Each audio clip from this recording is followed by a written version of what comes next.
The glass walls of the 52nd floor boardroom reflected the Manhattan skyline like a cold, indifferent mirror. Alexander Voss stood at the head of the table, presenting the numbers that would change everything. $12 billion. That was the projected valuation after the IPO, built on an algorithm he had spent 3 sleepless years perfecting. The room erupted in applause. Richard Hale, the CEO and his mentor of 15 years, clasped his shoulder with a proud smile. "This is your triumph, Alex."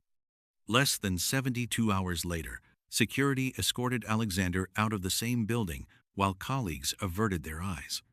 He had been accused of data manipulation, fired, disgraced. But Alexander did not shout. He did not threaten lawsuits in the lobby. He simply walked into the elevator, pressed the button for the ground floor, and began to plan. What no one realized, not Richard, not the ambitious COO Lydia Grant, not the board, was that the real game had only just started. If you enjoy smart, calculated revenge stories that expose the dark heart of corporate power, like the video right now, subscribe and share this with someone who loves high-stakes drama. Because this one goes deep. Manhattan's financial district never slept, but its inhabitants learned to function on controlled exhaustion. Alexander Voss arrived at Helix Capital 15 years earlier as a 28-year-old quant with a PhD from MIT and a reputation for seeing patterns where others saw noise. Richard Hale, then a rising star himself, spotted him immediately. "You think in systems," Richard had said during the interview. "Most people think in transactions. That's why I want you." Alexander rose quickly. He redesigned risk models that saved the firm hundreds of millions during the 2018 volatility spike. He built proprietary trading strategies that consistently outperformed the market by double digits. Colleagues called him the ghost, quiet, always observing, never seeking the spotlight. Richard became more than a boss. He was a mentor, almost a father figure. Late nights in the office turned into strategy sessions over steak at Keen's. Richard introduced him to board members, pushed for his promotions, even helped him buy his first apartment on the Upper West Side. By 2023, Alexander was Executive Vice President of Quantitative Strategies. He reported directly to Richard and worked closely with Lydia Grant, the new Chief Operating Officer brought in to prepare Helix for its long-awaited public offering.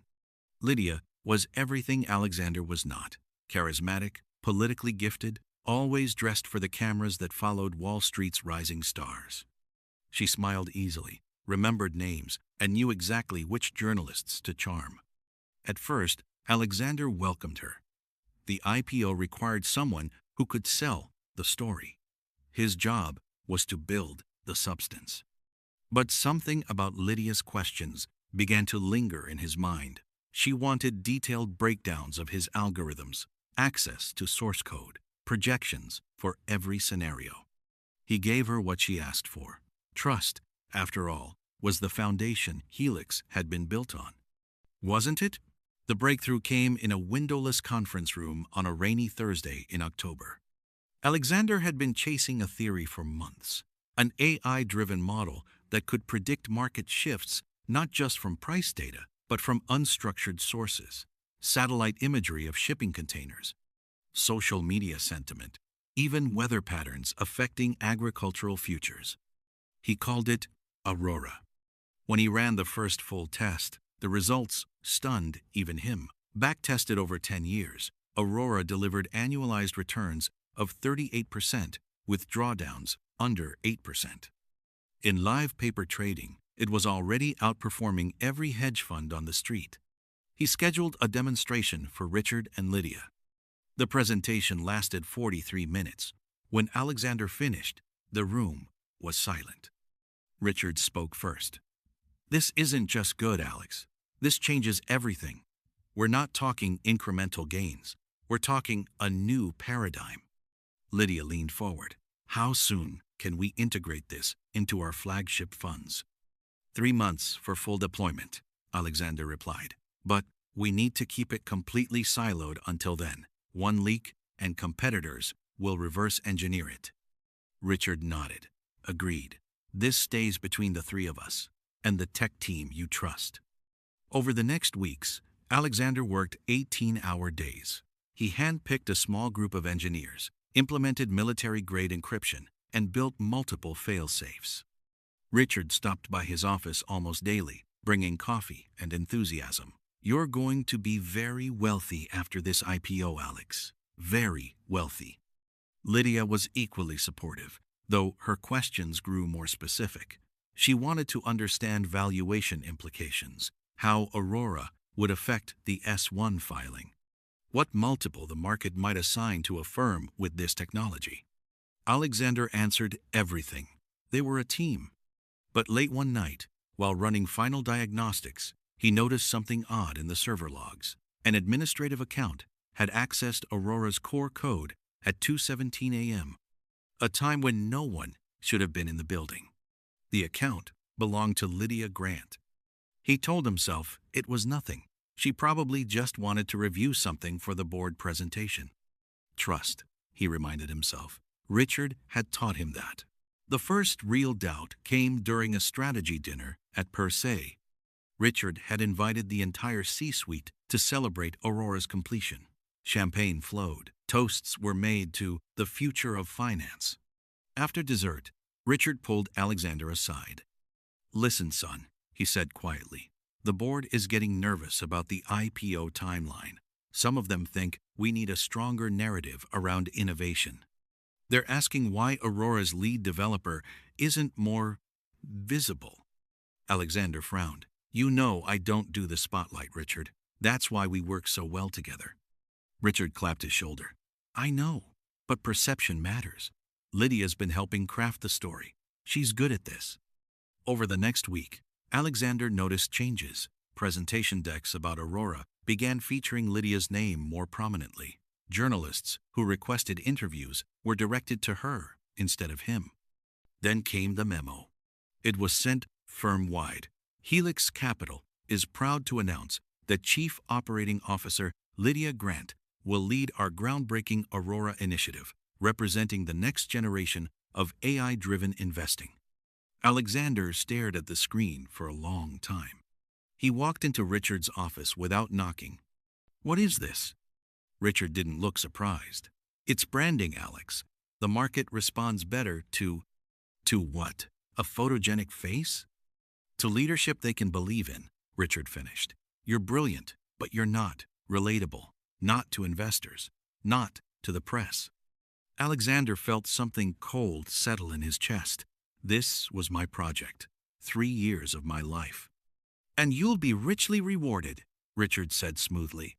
Stock options. Bonus structure. Your name will be on the patents. Co.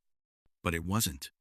When the patent applications were filed 2 weeks later, Alexander discovered his name had been omitted from the primary inventor list.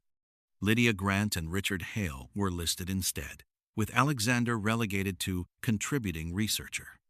He confronted Richard again. This time, the CEO's expression was harder. These decisions are above your pay grade, Alex. You built a great tool.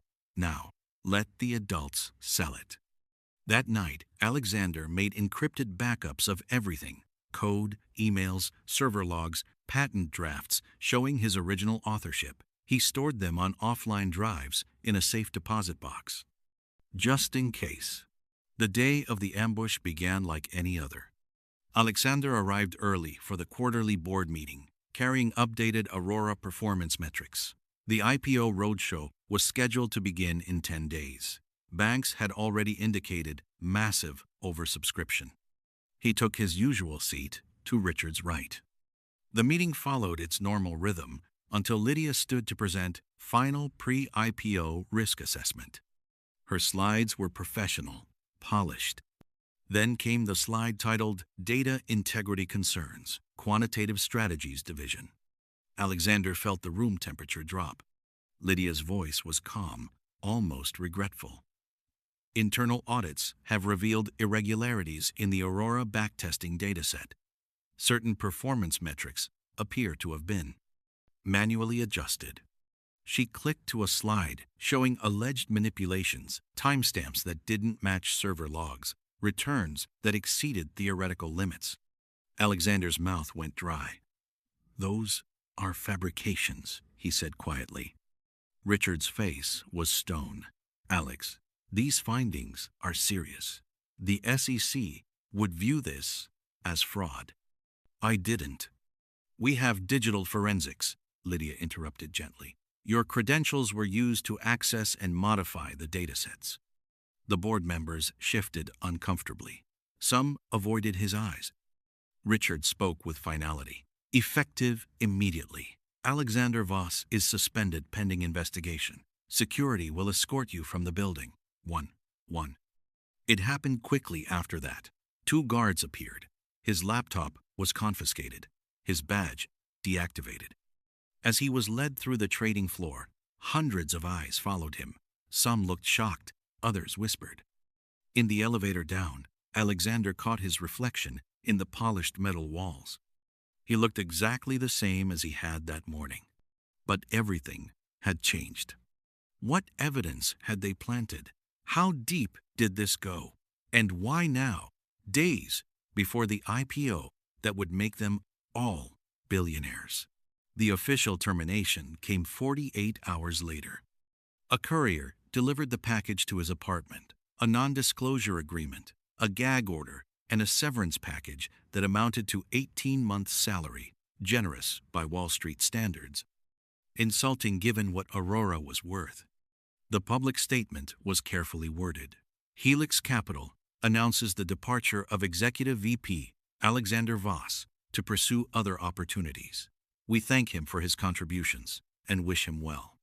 Within hours, financial media picked up the story.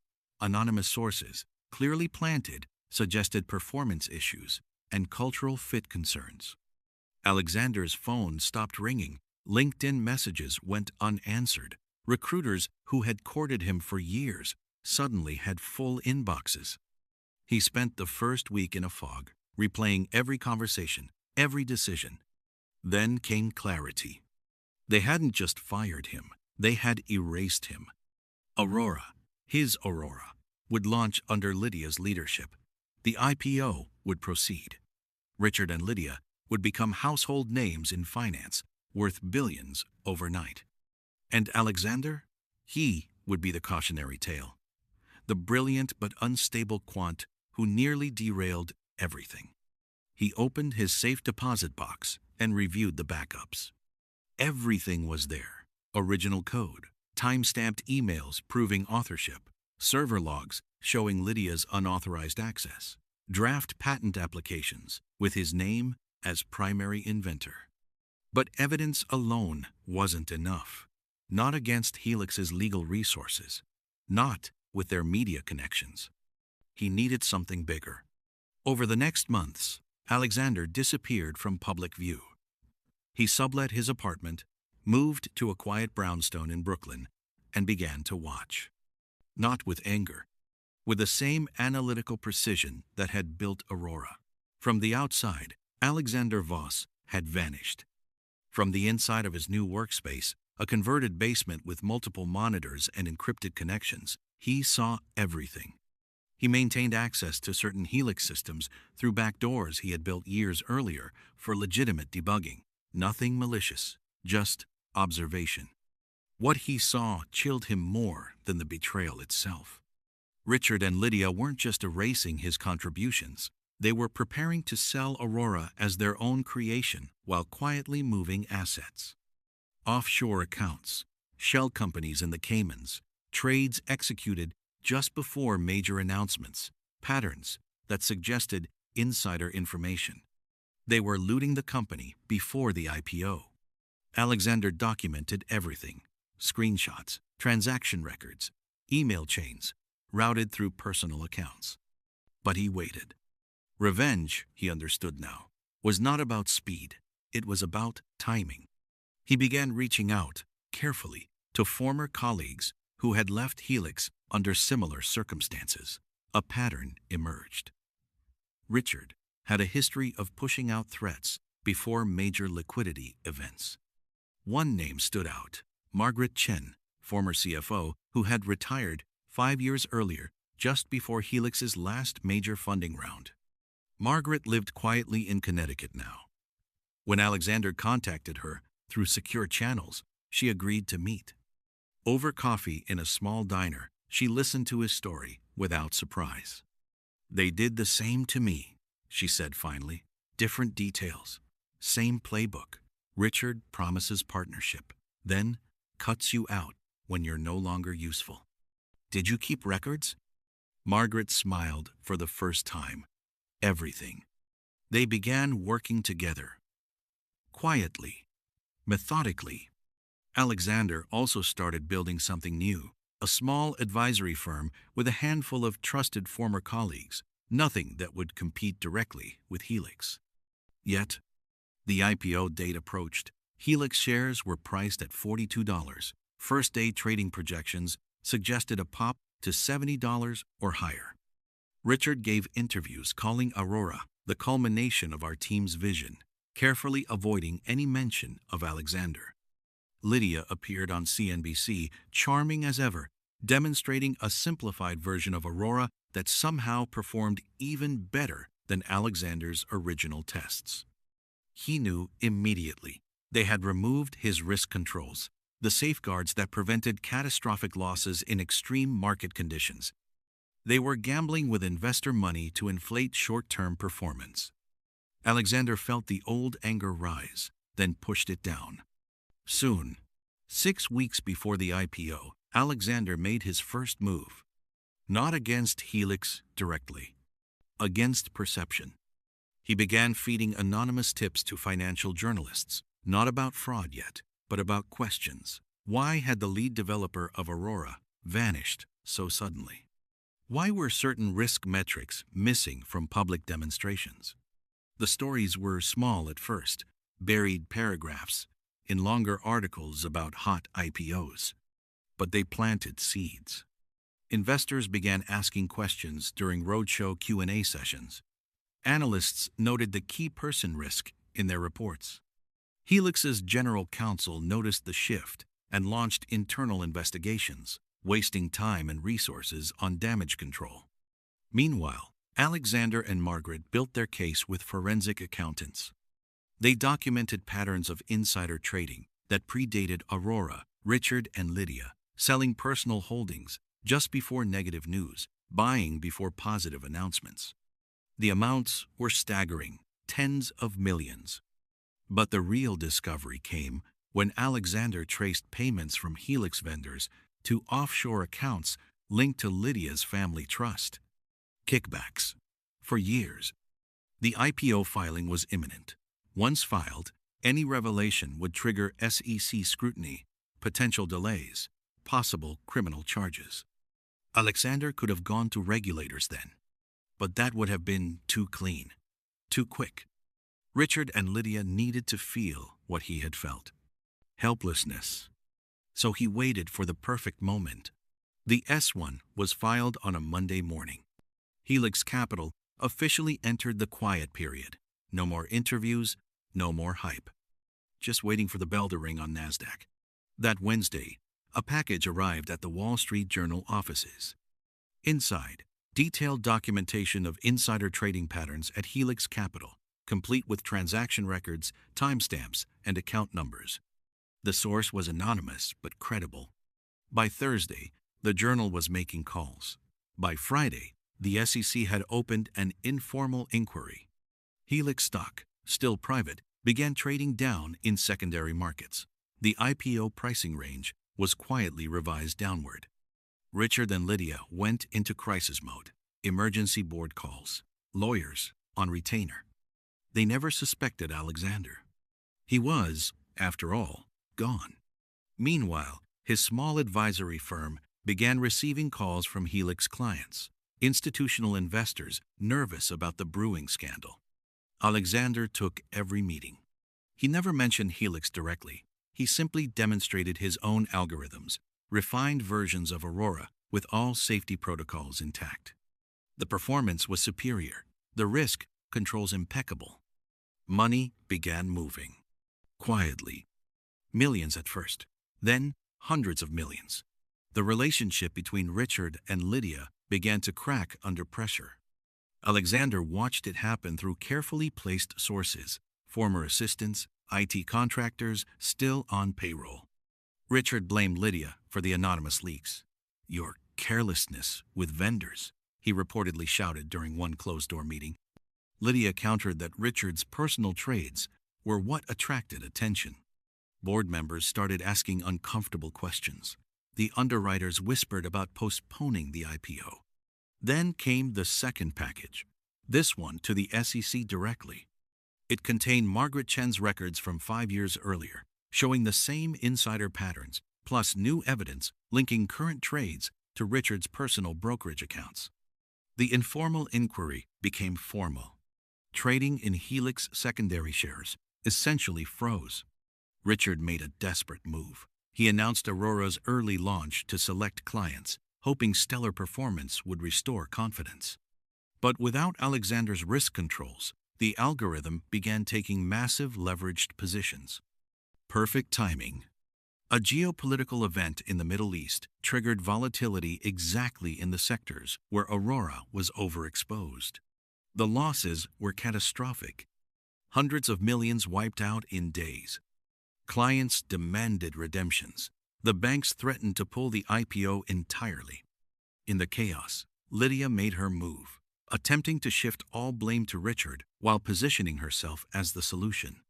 Richard discovered her maneuvering and threatened to expose her kickback scheme. They were devouring each other. Alexander watched from Brooklyn, making notes. No. Almost time. The end came faster than even Alexander anticipated. The SEC raid happened on a Tuesday morning. Agents in windbreakers entered Helix headquarters with warrants. Richard was photographed leaving the building, face ashen. Lydia resigned that afternoon, citing personal reasons.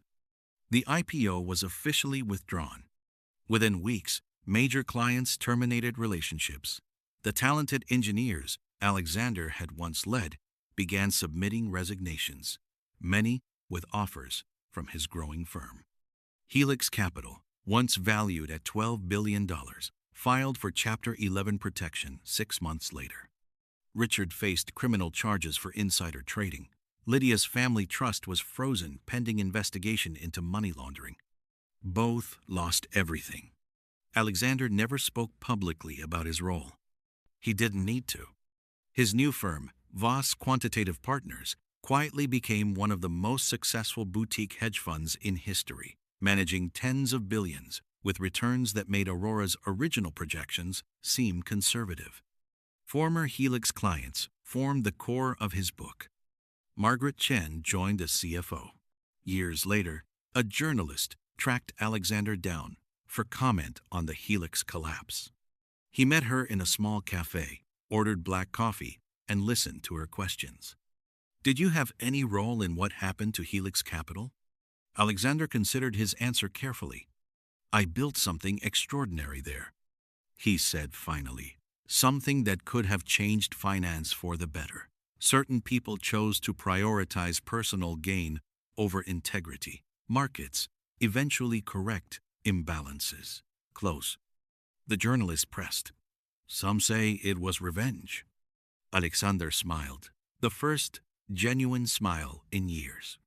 Revenge implies emotion. This was simply correction. He left a $20 bill on the table and walked out into the Manhattan afternoon.